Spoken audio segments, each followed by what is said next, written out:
달콤한 말씀, 행복한 하루. 오늘도 하나님 말씀 앞에 오신 강서 공동체 여러분, 환영합니다.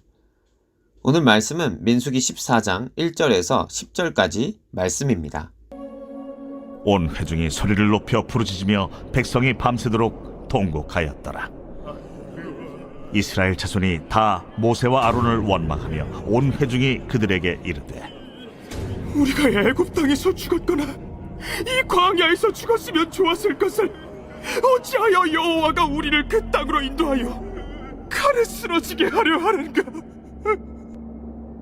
우리 처자가 사로잡히리니 애굽으로 돌아가는 것이 낫지 아니하랴. 우리가 한 지휘관을 세우고 애굽으로 돌아가자.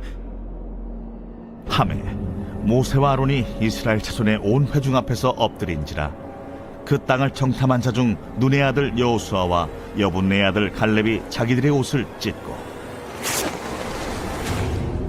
이스라엘 자손의 온 회중에게 말하여 이르되, 우리가 두루다니며 정탐한 땅은 심히 아름다운 땅이라. 여호와께서 우리를 기뻐하시면 우리를 그 땅으로 인도하여 들이시고 그 땅을 우리에게 주시리라. 이는 과연 젖과 꿀이 흐르는 땅이니라. 다만 여호와를 거역하지는 말라. 또 그 땅 백성을 두려워하지 말라. 그들은 우리의 먹이라. 그들의 보호자는 그들에게서 떠났고 여호와는 우리와 함께 하시느니라. 그들을 두려워하지 말라. 하나 온 회중이 그들을 돌로 치려 하는데 그때에 여호와의 영광이 회막에서 이스라엘 모든 자손에게 나타나시니라. 정탐꾼들의 비관적인 보고를 들은 백성들은 절망합니다. 여기서는 이스라엘 전체가 하나님께 반역했음을 강조하기 위해 이스라엘을 지칭하는 세 가지 표현인 온 회중, 백성, 이스라엘 자손이 사용되었습니다. 단지 10명의 정탐꾼들 뿐만 아니라 이스라엘 민족 전체가 반역한 것입니다. 이들의 원망은 모세와 아론에게 향하다가 결론적으로 하나님께 향합니다. 이들의 생각은 애굽에서 시작해서 광야로 그리고 가나안으로 향했다가 다시 애굽으로 향합니다.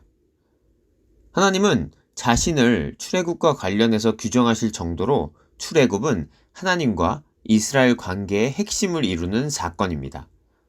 나는 너를 애굽 땅 종되었던 집에서 인도하여 낸 내 하나님 여호와니라. 출애굽기 20장 2절 말씀입니다.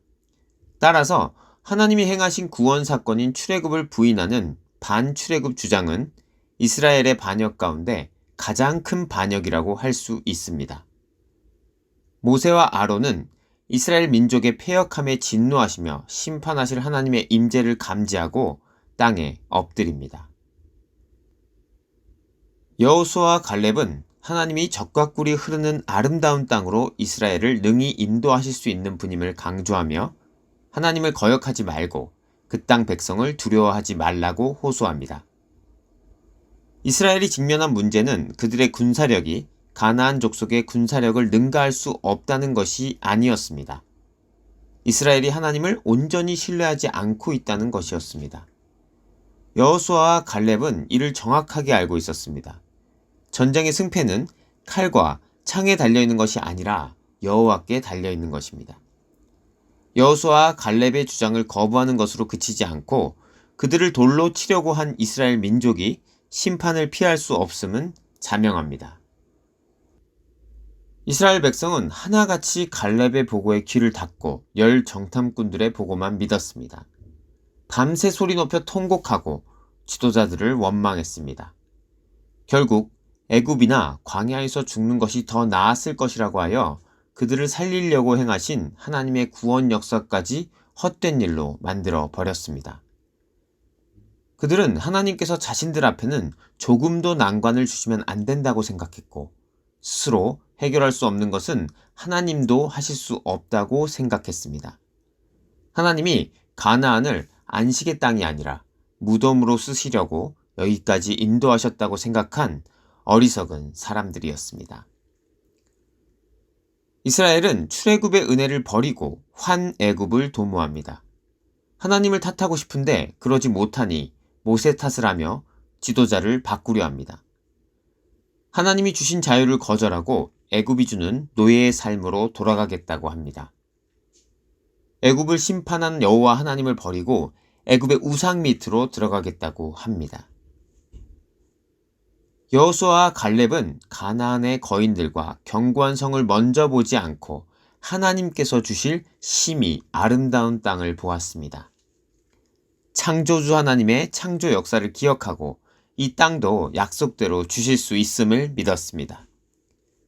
그 땅은 자신들의 힘으로 차지하는 것이 아니라 하나님을 믿는 자들에게 선물로 주시는 것을 받는 것임을 알았습니다.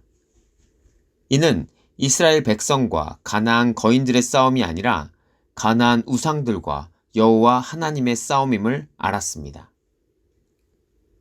가나안의 보호자는 떠났지만 이스라엘 보호자는 함께 하시니 그들이 두려워할 것은 가나안 거인들이 아니라 여호와 하나님임을 두 사람은 알았습니다. 사랑하는 강서침례교회 성도 여러분, 오늘도 하나님만을 두려워하는 하루 되시길 축복합니다.